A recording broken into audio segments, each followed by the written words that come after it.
Okay, so now we're going to start looking at multiplying with your imaginary numbers. Okay, so starting out, we're just going to look at some examples here. First off, I've got I. Okay, well, I to the first power, that's just going to give me I. Okay, those are the same thing. Now, next one that we're going to look at, this is where we kind of get into some stuff here. Okay, I squared. What does I squared equal? Well, if we recall, our building block for this whole thing was that I equals the square root of -1. Okay, so if I have I squared, that means that this equals, right? I is the same thing as square root of -1. So I squared is just the square root of -1 squared. Well, squared and square roots are inverses of each other. So those are going to cancel, and that gives me just a -1. So what that tells me is that I squared equals -1. Anytime that you have an I squared, that equals -1. Okay, next I'm going to look at I cubed. Now we can split up I cubed. I cubed is a combination of I and I squared. Okay, if I were to multiply I times I squared, I would get I cubed. Well, we know that I is just I, but now we know that I squared is -1. So I cubed is really an I times the -1, which is just -I. So we know that I cubed is -I. And then our last one, I to the fourth. Okay, I to the fourth, we can split that up as well. That's going to give me I squared times I squared. And we know that I squared is -1. So if I have an I squared times I squared, I really have a -1 times a -1. And a -1 times a -1 gives me a +1. So I to the fourth equals +1. Okay? Now, as I keep moving through this, say I get higher than 4, I've got I to the fifth. Well, we want to split these up again. And I can split this up with an I to the fourth. And if I split up with an I to the fourth, that leaves me with just one I left over. And I'm going to follow that pattern all the way down. I to the fourth, then I've got an I squared left for I to the sixth. I to the seventh, that's an I to the fourth with an I cubed left. And then I to the eighth is an I to the fourth with an I to the fourth left over. Okay? Now we know that I to the fourth power is 1. So really I've got a 1 times I, a 1 times I squared, a 1 times I cubed, and a 1 times I to the fourth. So what you guys can see then is this pattern is just going to continue to repeat itself. Okay? Well, I to the fourth times I, that's just 1 times I, so I get I. 1 times I squared gives me I squared, and we know that I squared is -1. 1 times I cubed gives me just an I cubed. We know that I cubed is -I. And then 1 times I to the fourth leaves me with just an I to the fourth, which we know that I to the fourth is just 1. So this pattern is going to repeat. I to the first, I to the second, I cubed, I to the fourth, I to the fifth, I to the sixth, I to the seventh, I to the eighth, I to the ninth, I to the 10th, I to the 11th, I to the 12th, I to the 13th, I to the 14th, I to the 15th, I to the 16th. That pattern just constantly repeats itself. Okay? So this part up here, you guys are going to want to have memorized. Okay? And really, you don't have to have it memorized as long as you know, whoops, I don't know what I just did there. As long as you know that I squared is -1, you'll really be able to solve any of these, just the same way that we figured out what they are now. Okay, but we are going to want to know that, and that's going to lead us to one of our types of problems that we can deal with. Okay, and let's skip this slide and we'll come back to it. Okay, so I've got I to the 27th. Okay, so our goal for this, our I to the 27th, our goal needs to be to figure out how many I to the fourths there are in this.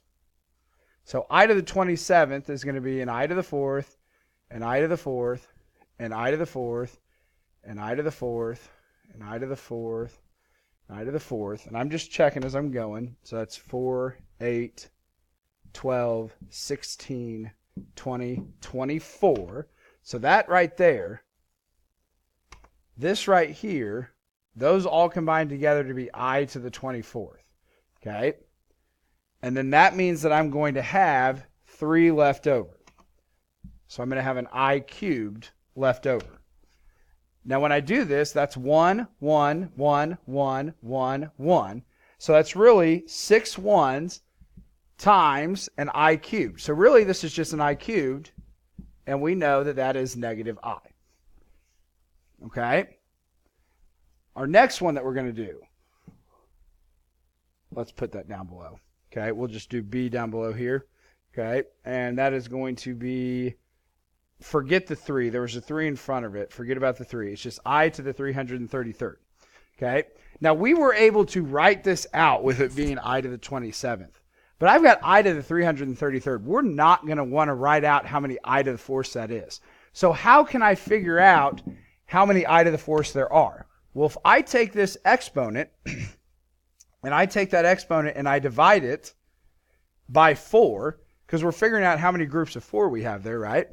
That's going to give me 6.75 in my calculator. So that tells me that I have 6 I to the 4th, and then 0.75. 0.75 is 3/4. So that 0.75 tells me that there are 3 left over. Okay, so that's kind of how I can figure those out there. So if I take 333 divided by 4, 333 divided by 4, that's going to give me 333 divided by 4, 83.25. Okay, and what that tells me is this I to the 333rd, that tells me there's an I to the 4th, an I to the 4th, and so on. Okay, and there are 83 of those I to the 4ths. And then there's a 0.25. Now 0.25 would be 1/4, so that means that there is a single I left over. Now that is going to be 83 ones multiplied together, but 83 ones multiplied together just gives me 1, and 1 times I is just I, and there's no simplifying that goes on with I. Okay? So what it was saying on the last slide, if we flip back, is that you can remember this chart to help you out. If I have a remainder of 0, that's going to be an I to the 4th left over. Okay, which means it's just going to be a 1. If I have a remainder of 1, that's just an I left over. If I have a remainder of 2, that's just going to be an I squared left over. So that's going to be a negative 1. If I have a remainder of 3, that's I cubed. So my answer would be negative I. So in our calculator, remainder of 0 is going to look like that. Our remainder in our calculator for 1 would be 2.5, 0.5 for 2, and 0.75 for 3. Okay? So one type of question that you guys are going to use for multiplying is going to involve this here. Okay? And it's going to involve simplifying these down, like what we were doing here. Our other example that we're going to have to deal with is just multiplying in general. So foiling and just distributing. So if I have to multiply a 3i times a 2 minus I, okay, just like before, we treat these i's just like they're variables. 3i times 2, 3i times negative I. So when I do that, 3i times 2 gives me 6i. 3i times negative I gives me a negative 3i squared. Okay? And that's what I do. I just treat it just like that I is a variable. Except, okay, remember, all of our answers for these are supposed to be in an a plus bi form. Well, if you guys notice when you look here, there's no I squared in this form. And that is because we know that I squared actually equals negative 1. So what I'm going to do is I'm going to solve this problem, and then when I see an I squared or I see an I cubed or something like that, I'm going to replace it with what it's supposed to be. So I squared is actually negative 1. So when I solve this, I end up with a 6i plus 3. Okay, the negative 3 times negative 1 gives me a positive 3. And that's still not my final answer because my final answer has to be in the standard form. So that's going to be a 3 plus 6i for my final answer. Okay, So that's an example of multiplying there. Okay. Another example here, I've got 1 plus I times a negative 9 minus 2I. Okay, we're going to FOIL with this here. 1 times negative 9 gives me negative 9. 1 times negative 2I gives me negative 2I. Okay, I times negative 9 gives me negative 9I. I times negative 2I gives me a negative 2I squared. Okay, I'm going to go down through, combine my like terms. Negative 9 minus 11I, sorry, because I've got a 2 and a 9 there, so minus 11I minus 2I squared. Okay, but we've talked about this before, that I squared, that's actually not an I squared. We know that I squared actually equals negative 1. Okay, I squared equals negative 1. So I'm going to get a negative 9 minus 11I plus 2.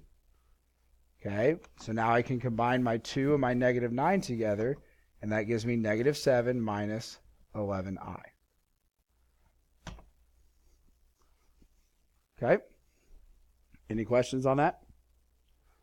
I guess you can't really ask because this is a video. My bad. Okay. And then our last one is solving problems like these. I am going to leave that for you guys for now, but basically what we can do when we solve these now is I can do my completing the square steps. Okay, I take 6 divided by 2 gives me 3, square it, gives me 9. 9's my magic number. Add that to both sides. This is forced to factor. I know I'm going fast. I'm just showing you guys basically what we can do. Negative 24 plus 9 is going to give me negative 15. Okay, go to square root. So in the past when we've done this, we haven't known what to do. We've got an x plus 3 equals plus or minus the square root of negative 15. So what do I do with the square root of negative 15? Well, now I know how to do these. I can't break 15 down because it's 3 and 5, so my 15 square stays in the square root. But that negative means that I put an I at the back of that. So this ends up being an x equals negative 3, x equals negative 3 plus or minus square root of 15 I. So basically my point in showing you guys this now, from now on when we see negatives underneath roots, it's really not that big a deal. We know how to deal with those now.